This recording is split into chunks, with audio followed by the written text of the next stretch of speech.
अस्सलामुअलैकुम। उम्मीद है दोस्तों आप लोग खैरियत से होंगे। मैं हूं आमिर हक और आप सुन रहे हैं हमेशा की तरह आवाज़े हक। दोस्त सोच रहे होंगे कि हर जुम्मे को हम वेदास के ऊपर बात करते हैं नॉर्मली, तो क्या वजह है आज हमने अचानक रुख मोड़ा कुरान की तरफ और साइंटिफिक फैक्ट्स या साइंटिफिक डिस्कवरीज की तरफ। एक सवाल है आपके जहन में आएगा।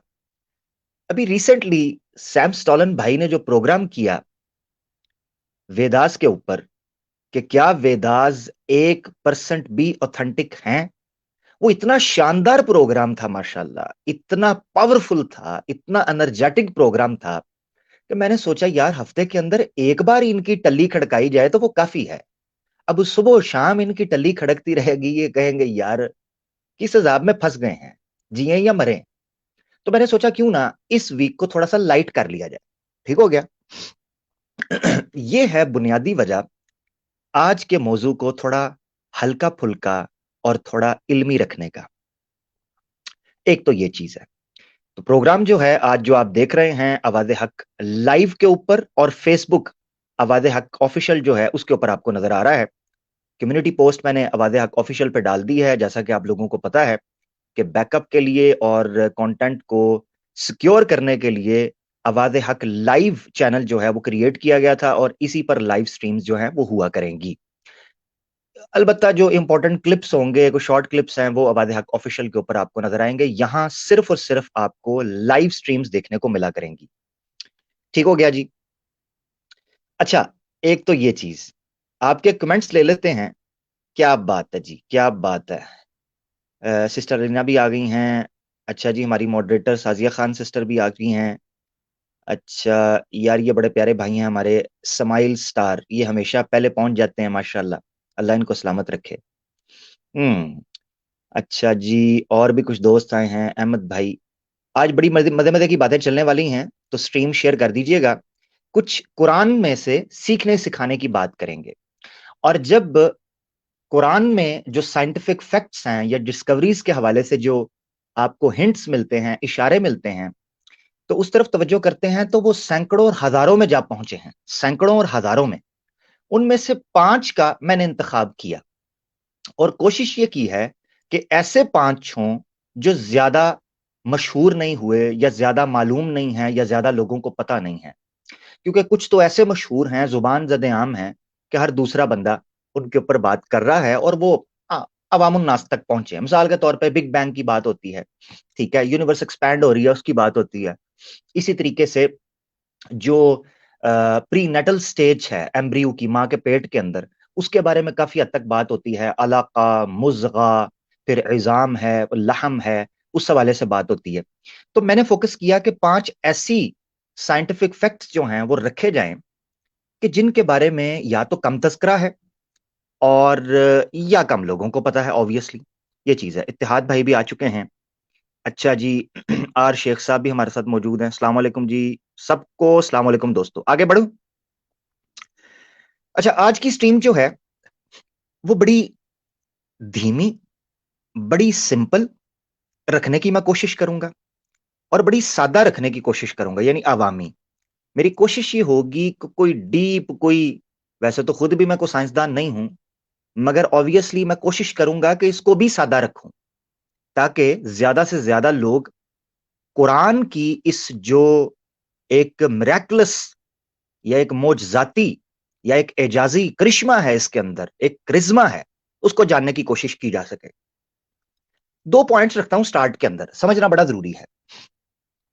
नंबर 1, कुरान साइंस की बात क्यों करता है? ये एक सवाल है। इब्तदा से जो लोग सुनेंगे उनको समझ आएगी कि मैं क्या बात करने वाला हूं और क्यों करने वाला हूं। तो इसलिए 2 पॉइंट्स आपने पल्ले बांध लेने हैं अभी, ठीक है। नंबर 1, कुरान साइंस की बात क्यों करता है?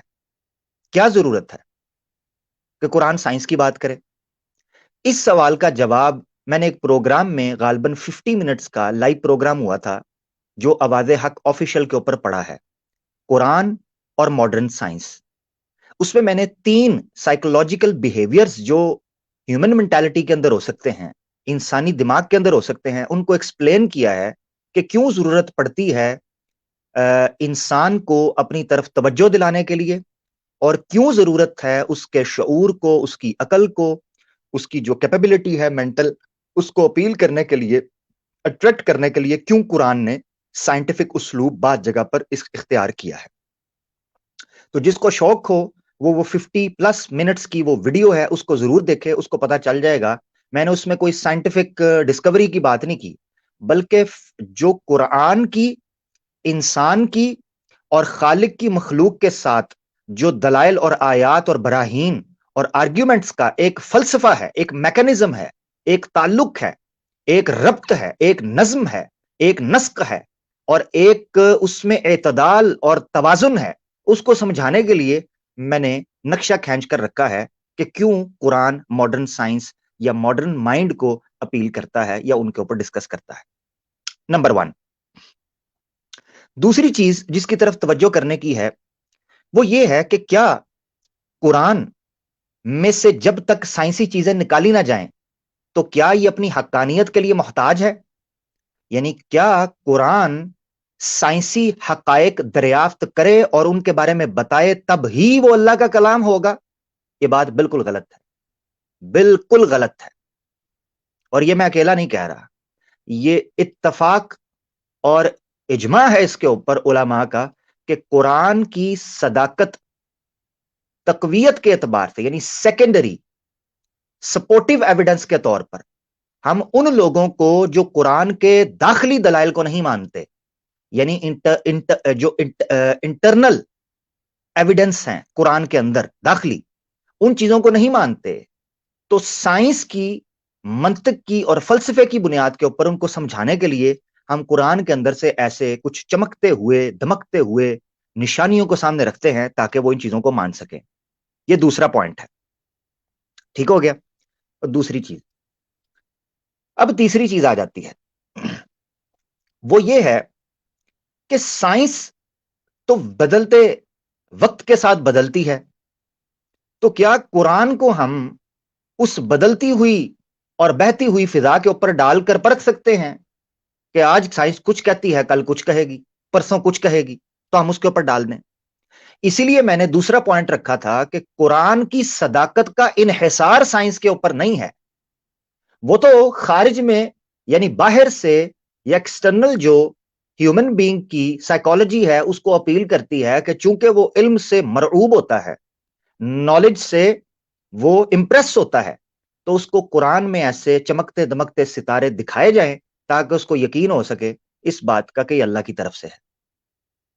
اب مزے کی بات یہ ہے کہ یہ میری بات نہیں ہے، یہی قرآن نے کہا ہے کہ تمہیں باہر کچھ ایسی نشانیاں دکھائی جائیں گی جن نشانیوں کو دیکھنے کے بعد تمہیں یہ یقین ہو جائے گا کہ یہ قرآن ٹھیک ہے۔ اس لیے میری کافی سال پہلے ایک ملحد سے بات ہو رہی تھی، تو اس نے جب قرآن اور سائنس کے حوالے سے ایک بات کی تو میں نے اس کے سامنے ایک نقطہ رکھا، میں نے کہا دیکھو بات پتہ ہے کہ قرآن ریفرنس دیتا ہے۔ ریفرنس پتہ ہے آپ کو کیسے ہوتے ہیں؟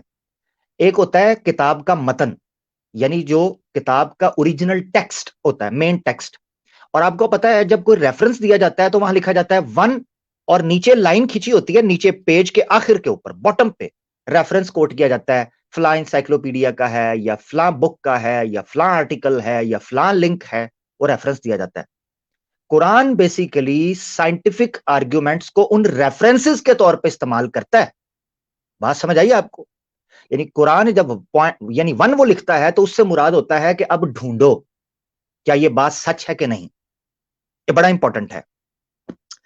اب ہم اترتے ہیں اپنے موضوع کے اندر، تو یہ بنیادی طور پر 3 پوائنٹس تھے جو اگر لوگوں کو سمجھ آ سکیں تو امید ہے کہ ان کو بات آگے سمجھ آئے گی، اور اگر نہ سمجھ آئے تو پھر اللہ ہی حافظ ہے۔ آج کی میری گفتگو کا جو مخاطب ہوں گے وہ اول اوائل میں تو پہل تو وہ مخاطب ہیں، وہ آڈینس میں چاہتا ہوں جو مسلمان ہوں، تو اطمینان قلب کے لیے اور زیادت ایمان کے لیے، اپنے ایمان کو بوسٹ کرنے کے لیے ان کو یہ سٹریم فائدہ دے گی۔ دوسرے میرے مخاطب وہ لوگ ہیں کہ جو ہیں تو نان مسلمز مگر اسلام کی طرف ایسی نگاہ ڈالنا چاہتے ہیں کہ وہ حق اور سچ کی تلاش میں نکلے ہوئے ہوں، یہ نہ ہوں کہ اسلام سے نفرت کی ہو اور اسلام کو دیکھنے نکلے ہوں، پھر تو کچھ نظر نہیں آئے گا کہ گلست سادی بدر چشم دشمنا خارست، جو پھول ہوتا ہے وہ دشمنوں کی آنکھ میں کانٹا ہی نظر آتا ہے، تو اس کا تو کوئی علاج نہیں۔ وہ توجہ یہ رہے کہ اسلام کی طرف دیکھنا ہے تو تحقیق کی نگاہ سے دیکھیں، تو کوئی ہندو ہو، عیسائی ہو، ملحد ہو، متشکک ہو یعنی ایتھیسٹ ایگنوسٹک ہو، اس کو قرآن کے اندر ان چھپی ہوئی براہین اور آیات سے ایمان کی طرف لپکنے کا، پہنچنے کا ایک موقع میسر آ سکتا ہے، تو بڑا امپورٹنٹ ہے۔ ٹھیک ہو گیا؟ اچھا جی، دو آیات میں پیش کروں گا اس موضوع میں جمپ کرنے کے وقت، اور وہ دو آیات آپ کے سامنے اس سوال کا جواب دے دیں گے جو اکثر ملحد اور غیر مسلم آپ سے پوچھتے ہوئے دکھائی دیتے ہیں۔ مثال کے طور پر، اس سے پہلے کہ میں وہ آیات پیش کروں، میں سوال رکھ دیتا ہوں تاکہ آپ کو وہ سوال رکھنے کے بعد جب وہ آیات رکھوں تو اس کے اندر سے جواب بھی مل جائے۔ مثال کے طور پر، اکثر جب کوئی سائنٹیفک ڈسکوری پر یا سائنٹیفک انوینشن پر یا سائنٹیفک انفارمیشن پر یا کسی فیکٹ کے اوپر ہم یہ کہتے ہیں کہ قرآن میں اس سے ملتی جلتی آیت یا اس سے ہنٹ ملتا ہے کہ قرآن میں تو یہ بات پہلے 1400 سال پہلے ہے، تو وہ پتہ کیا کہتے ہیں؟ وہ کہتے ہیں کہ 1400 سال پہلے تھی تو تمہارے صحابہ کو کیوں نہیں پتا چلی رضی اللہ عنہم اجمعین، یا علماء کو کیوں نہیں پتا چلی؟ یہ جب سائنس نے کہا ہے تب بھی پتا چلنی تھی اور تب بھی تم لوگوں نے نکالنی تھی۔ اگر پہلے سے موجود تھی تو تم نے کیوں نہیں کر لیا یہ کام؟ یہ سننے کو ملتا ہے کہ نہیں ملتا؟ نیچے کمنٹ میں بتائیں ذرا۔ ہاں جی، یہ اکثر آپ کو ملحد چینلز کے اوپر کہتے دکھائی دیتے ہیں، ایسا ہی ہے نا جی، کہ جب آپ ان سے کہتے ہیں کہ جناب قرآن میں 1400 سال پہلے یہ ہے، وہ کہتے ہیں اچھا اب پتا چلا ہے، اس سے پہلے کوئی نہیں پتا تھا، یہ اب بھی پتا چلنا تھا۔ اس کا جواب میں دینے لگا ہوں آپ، ٹھیک ہے؟ خود قرآن نے دیا ہے، دو آیتیں پیش کروں گا خود قرآن نے، اس کے اندر سے اعوذ باللہ من الشیطان الرجیم، ایک آیت بڑی مشہور، آپ نے کبھی اس کو اس ڈھنگ سے بھی دیکھیں تو آپ کو پتا چلے گا۔ چیپٹر 41 ورس 53 ہے، اللہ تعالیٰ فرماتے ہیں اعوذ باللہ من الشیطان الرجیم سنوریہم آیاتنا فی الآفاق۔ یہ سنوریہم کو میں نے ریڈ انڈر لائن کیوں کیا میں بتاتا ہوں۔ سنوریہم آیاتنا فی الآفاق وفی انفسہم حتی یتبین لہم انہ الحق اولم یکفی بربک انہ علی کل شیء شہید۔ ان قریب soon will we show them our signs۔ اب سون کو بھی میں نے ہائی لائٹ کیا ہوا ہے۔ قرآن خود کہہ رہا ہے کہ ابھی نہیں، بعد میں بتاؤں گا، تو سوال کا جواب تو یہی ہے۔ قرآن نے یہ کلیم ہی نہیں کیا کہ جو نشانیاں میں اب بتا رہا ہوں تمہیں اب بھی سمجھ آ جائیں گی، نہیں نہیں نہیں نہیں نہیں نہیں جناب، قرآن نے سا یوز کیا ہے، سین۔ عربی زبان میں فعل مضارع کے شروع میں جب سین سوفا آ جائے، سوفا یا سین، اس کا مطلب ہوتا ہے اب نہیں، مستقبل میں، کیونکہ فعل مضارع کے اندر پریزنٹ اور فیوچر دونوں کے میننگز چھپے ہوتے ہیں۔ فعل مضارع کا جو صیغہ ہوتا ہے اس میں دونوں جو میننگز ہوتے ہیں مصدر کے اندر دونوں پائے جاتے ہیں، یعنی اب یا آگے۔ جب سین آ جائے تو وہ اب کو ختم کر کے آگے کی طرف توجہ کرواتا ہے، اسی لیے قرآن میں خود اس کا جواب دے دیا کہ سون ول وی شو دیم آور سائنس، ابھی نہیں بتائیں گے کیونکہ ضرورت ابھی نہیں ہے ان چیزوں کی۔ تب جن چیزوں کی ضرورت تھی اس کے مطابق انہوں نے سمجھ لیا اس کو۔ اس کا مطلب ہے قرآن کا خود کا کلیم یہ ہے کہ جو نشانیاں، جو میریکلز، جو سائنز دکھائے جائیں گے وہ فیوچر میں ہوں گے، پریزنٹ میں نہیں۔ یہ بڑا امپورٹنٹ تھا۔ دوسری آیت آپ لے لیں، اس میں بھی اسی طرف اشارہ کیا گیا ہے۔ چیپٹر 27 ورس 93 ہے، اللہ تعالیٰ فرماتے ہیں وَقُلِ الْحَمْدُ لِلَّهِ، اے نبی کہہ دیں کہ تمام تعریفیں اللہ کے لیے ہیں، سَيُرِيكُمْ آيَاتِهِ فَتَعْرِفُونَهَا، وہ تمہیں مستقبل میں اپنی نشانیاں دکھائے گا تاکہ تم اس کو جان سکو۔ آئے ہائے ہائے کیا آیت ہے، فَتَعْرِفُونَهَا، فا۔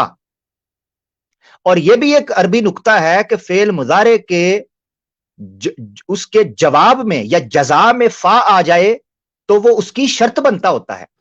آسان لفظوں میں سمجھنے کے لیے، مجھے کوئی عربی نحو، میں کوئی عربک اسکالر تو نہیں ہوں، غلطی بھی کر سکتا ہوں، مگر جب فعل مضارع کی جزا میں فا آ جائے، اس کے فتعرفون ہو جیسے فا یہاں آیا ہے، تو اس کا مطلب ہوتا ہے کہ پچھلے عمل کی وجہ یا پچھلے عمل کا جواب یا پچھلی کام کا اس کا ریئیکشن. کیا نقطہ ہے قرآن کا، ماشاءاللہ. تو اللہ تعالیٰ فرماتے ہیں وَقُلِ الْحَمْدُ لِلَّهِ، تمام تعریفیں کہہ دو اللہ کے لیے ہی ہیں. سَيُرِيكُمْ، وہ تمہیں دکھائے گا، ان قریب دکھائے گا، آیاتی ہی، اپنی نشانیاں. ان قریب کیوں دکھائے گا مولا، اب کیوں نہیں مولا؟ فَتَعْرِفُونَهَا، تب تمہارا شعور اس جگہ پر پہنچا ہوگا کہ تم ان کو جان سکو گے، ہوں گی اسی قرآن میں. مگر وقت کا بندہ جو ہوگا اس وقت کا پہلا مخاطب جو ہے وہ نہیں سمجھ سکے گا. مگر وقت گزرتے کے ساتھ جب وہ چیزیں انفولڈ ہوں گی، ڈسکور ہوں گی، تو تمہیں توجہ ہوگی کہ یار یہ تو 1400 سال پہلے وہاں ہے. 1400 سال پہلے والے شخص کو یہ کیسے پتا چل سکتا تھا؟ تب تک تو ٹولز اور انسٹرومنٹس بھی نہیں تھے، تب تک تو اتنا جو ہے نا وہ جو نالج ہے وہ اتنا ڈیولپ بھی نہیں ہوا تھا، انفارمیشن اتنی گیدر بھی نہیں ہوئی تھی، ڈیٹا بھی اتنا کلیکٹ نہیں ہوا تھا. یہ بات کیسے آ گئی؟ اس چیز سے آپ کو دو مسئلے حل ہو جاتے ہیں.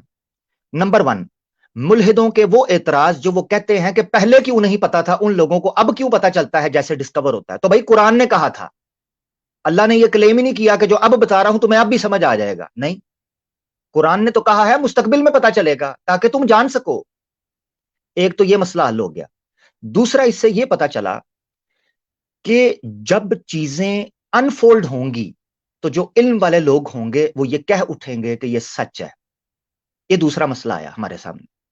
تو اب جو 5 چیزیں میں رکھوں گا، 5 چیزیں، ان سے آپ کو پتا چلے گا کہ جو حق والے ہوں گے وہ یہ ماننے پر مجبور ہو جائیں گے، الا یہ کہ بغیم بینہم، اور ضد اور اناد اور ایک فوبیا کے نتیجے میں وہ نہ مانے تو کوئی اور مسئلہ ہے. مگر نہ اگر عقل ان کی کام کرتی ہو تو اس چیز کو ماننے کے لیے تیار ہو جائیں گے کہ یہ قرآن انسان کی تخلیق نہیں ہو سکتا. ایک بڑا مزے کا سوال ہے، آپ نے تھیوری آف ایوولوشن کے اوپر لوگوں کو بات کرتے ہوئے سنا ہوگا، اور یونیورس کی جو فارمیشن ہے اس کے اوپر بات کرتے سنا ہوگا. یعنی یونیورس کیسے پھیل رہی ہے، کیسے بن رہی ہے، فارم ہو رہی ہے، اور اس دھرتی پر، اس پرتھوی پر، اس ارتھ پر، اس دنیا پر، اس گولے پر زندگی کا آغاز کیسے ہوا ہے. یہ ایک بہت بڑا سوال تھا. اور یاد رکھیں، جب بھی الجھے ہوئے گنجلوں کو یا الجھی ہوئی گتھیوں کو سلجھانا ہو تو ہمیشہ سرے کی تلاش میں نکلیں. سرا کہتے ہیں اس آغاز کو جہاں سے وہ گتھی الجھتی ہے. اگر آپ نے اپنے اللہ کو دریافت کرنا ہے، دوبارہ پانا ہے، دریافت کا مطلب یہ ہے کہ چیز ایگزسٹ کرتی ہے مگر یہ ملحد اور یہ منکر جو ہیں یہ بھٹک چکے ہیں، ان کی عقلیں کام نہیں کرتی، اس طرف توجہ نہیں کرتے. تو اگر آپ نے اللہ کو ڈسکور کرنا ہے، اپنے خالق کو جاننا ہے، تو کہاں جانا ہوگا؟ آگے نہیں، پیچھے، شروعات میں.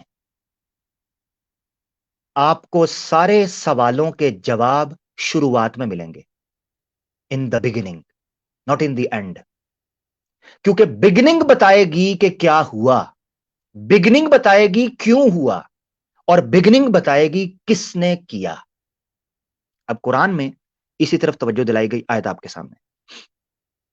چیپٹر 29 ورس 20 میں اللہ تعالیٰ فرماتے ہیں، اے نبی ان سے کہیں، کل سیرو فی الارض، اے نبی ان سے کہیں زمین میں پھیل جاؤ، گھومو، فانظرو کیف بدأ الخلق، تو اس سوال کی جانچ کر لو کہ یہ تخلیق شروع کیسے ہوئی. اوریجن آف دا کریشن، اس کریشن کی بگننگ کیسے ہوئی، اس کو دریافت کر لو. ثم اللہ ینشئ النشأۃ الآخرہ، اور پھر جب تم اس کو دریافت کر لو گے تو پھر یاد رکھنا تم سمجھ جاؤ گے کہ اللہ دوسری بار پیدا کیسے کرے گا. ان اللہ علی کل شیء قدیر، جو اس کائنات کا آغاز کر سکتا ہے، وہ بیوقوفو کیا اس کو دوبارہ کھڑا نہیں کر سکتا؟ دوسری بار تو کھڑا کرنا زیادہ آسان ہوتا ہے.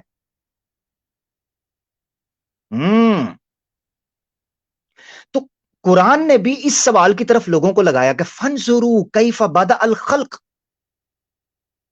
तख्लीक शुरू कैसे हुई, अगर इसको समझ गए तो मसला हल हो जाएगा।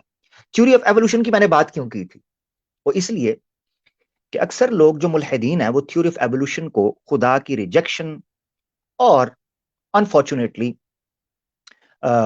वही के तसव्वुर और दीन के तसव्वुर और पूरे के पूरे मैकेनिज्म को जो खालिक और मखलूक का ताल्लुक है उसको रिजेक्ट करने के लिए एवोल्यूशन को पेश करते हैं, जबकि एवोल्यूशन एक सेकेंडरी सब्जेक्ट है, असल सब्जेक्ट है ओरिजिन ऑफ द स्पीशीज, या ओरिजिन या beginning of the life, origin of the life, यह है असल सवाल कि इस धरती पर जिंदगी का आगाज कैसे हुआ, इस कायनात में वजूद का आगाज कैसे हुआ, ये वो असल सवाल थे। कुरान ने उस तरफ तवज्जो दिलाई, फंदुरू कैफ बदअल खल्क, ये तो जान लो कि शुरुआत कैसे हुई, आगे दौड़ते हो, अगा दौड़ते पीछा चौड़ हैं।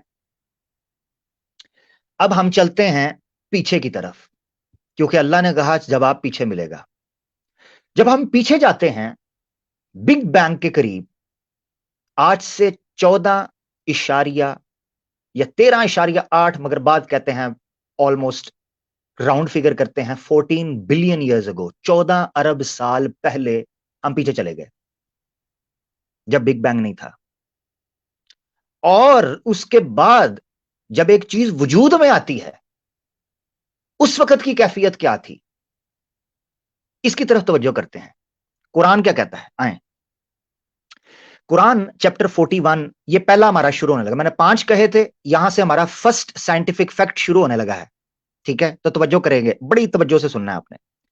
चैप्टर 41 वर्स 11 में अल्लाह फरमाते हैं, औज़ु बिल्लाहि मिनश शैतानिर रजीम, सुम्मा इस्तवा इला समाई, फिर वो मुस्तवी हुआ, मतवज्जे हुआ अपनी शान के मुताबिक, इला समाई, हेवंस की तरफ, अस्समा की तरफ, वहिया दुखानुन, और वो इस हाल में थे कि जैसे धुआं होता है, स्मोक, अद्दुखान। जो स्मोकिंग है, सिगरेट है, इसको भी अद्दुखान कहते हैं।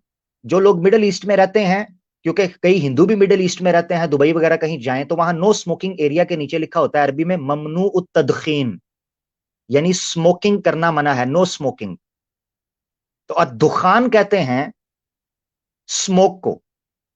तो अल्लाह ताला कहते हैं कि जब कायनात का यानी वजूद, पहला वजूद आया ना, पहला वजूद, उस वक्त हर चीज स्मोक की शक्ल इख्तियार कर गई थी।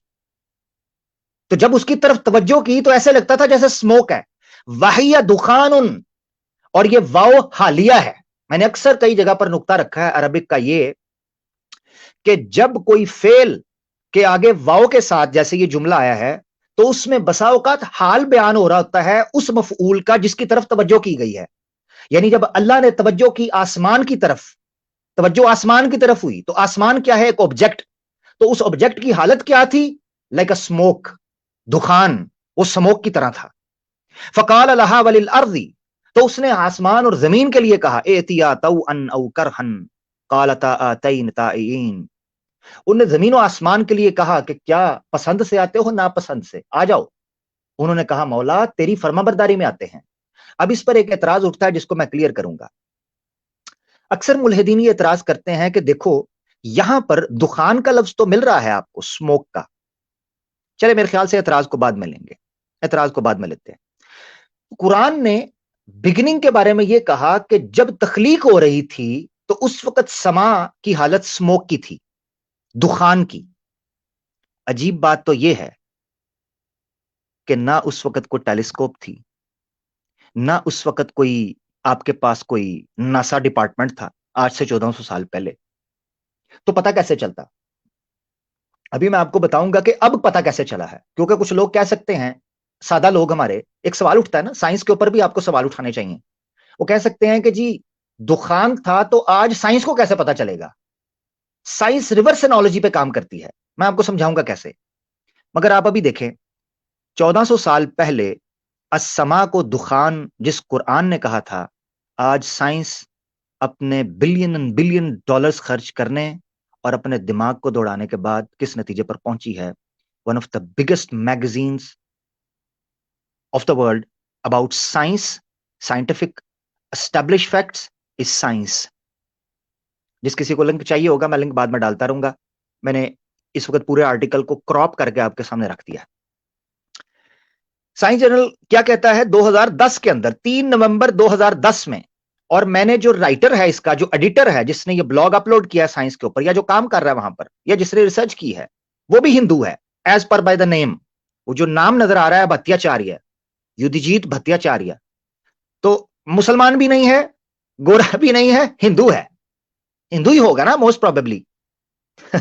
तो वो क्या कहते हैं, how the early universe cleared away the fog, वो धुंध, वो धुंध जो यूनिवर्स, अर्ली यूनिवर्स थी, जब स्टार्ट हुई थी तखलीक, वो कैसे साफ हुई, उसकी धुंधलाहट कैसे खत्म हुई, वो धुंध कैसे थी।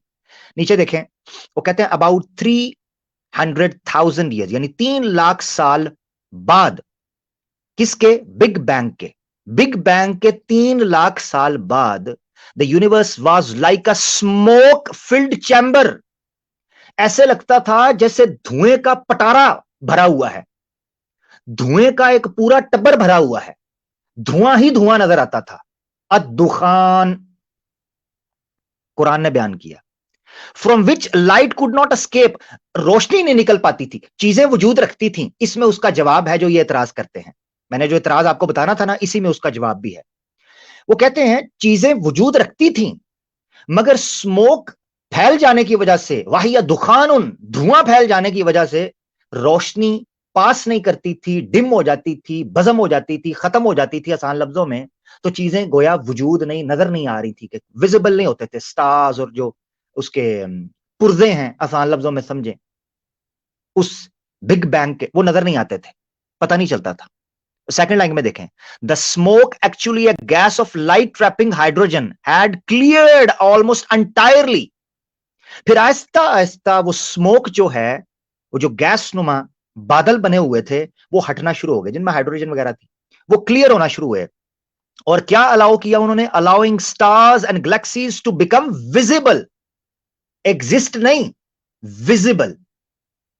इसका मतलब यह है कि जमीनो आसमान के बुनियादी पुर्जे, ऑब्वियसली जब बिग बैंग हुआ उसके 3 लाख साल बाद दुनिया अपनी शेप में नहीं आई थी, पता नहीं किस हाल में थी, ना दूसरे सियारे थे। अरबी जुबान के अंदर बाज़-औक़ात मायकून का एतबार किया जाता है। मायकून का एतबार क्या मतलब है, कि जो चीज आगे फ्यूचर में एक शक्ल इख्तियार करेगी, उसके ऊपर बोल दिया जाता है वो नाम। ये लॉजिकल है। मिसाल के तौर पर, इसकी एक मिसाल समझ लें, ये मैं उस एतराज का जवाब दे रहा हूं जो उस पर उठ सकता है। मिसाल के तौर पर, एक घर बन रहा होता है, खाली चटियल मैदान के अंदर घर बन रहा होता है, ठीक है। तो आप अपने दोस्त को कहते हैं, यार आ तुझे अपना घर दिखाऊं, घर दिखाता हूं। वो आपका दोस्त आता है, आप कहते हैं ये मेरा घर। तो वो घर बन रहा होता है, मगर आप उसको अपना घर कहते हैं, आप उसको अपना घर कहते हैं, हालांकि वो बन रहा है। इसका मतलब यह है कि आमतौर पर भी इंसान मायकून का एतबार करता है, जो चीज इन फ्यूचर स्टैब्लिश हो जाती है उसके माइंड के अंदर कि ये इसलिए है, तो उसको वो यही कहते हैं। इसकी एक और मिसाल ले लें। मिसाल के तौर पर, जैसे मां के पेट के अंदर बच्चा होता है, अभी वो बच्चा चंद हफ्तों या चंद, जब उसका जेंडर पता, वैसे तो जेंडर के हवाले से बड़ी कानून साजियां हो रही हैं इंडिया के अंदर भी, दूसरी जगह पे भी, मगर जैसे उसके जेंडर का पता चलता है या क्लियर होता है जेंडर आफ्टर फ्यू वीक्स, तो लोग जो है उसका नाम भी सोचना शुरू कर देते हैं, उसके लिए कपड़े भी लेना शुरू कर देते हैं, उसके लिए खिलौने भी लेना शुरू कर देते हैं। क्यों लेते हैं? अभी तो वो बच्चा पैदा भी नहीं हुआ। मां यकून का एतबार करते हैं। इसका मतलब यह है कि चीज अभी वजूद में नहीं आई, फिर भी उसके लिए वो चीजें की जा रही हैं जैसे गोया वो एग्जिस्ट करती है, जैसे वो एग्जिस्ट करती है प्रैक्टिकली। तो कुरान ने भी जमीन और आसमान को उनके पोटेंशियली एग्जिस्ट करने की बुनियाद के ऊपर मुखातिब किया, क्योंकि उनके बनने का मकसद यह था कि एक जमीन बनेगी, उसमें इंसान बसेगा, वो कल को अपने मालिक के सामने पेश होगा। ये पूरा प्लान था आगाज से अल्लाह के यहां। तो जैसे आप स्क्रीन पर देख सकते हैं, इसी चीज में उसका जवाब दे दिया गया कि allowing stars and galaxies to become visible,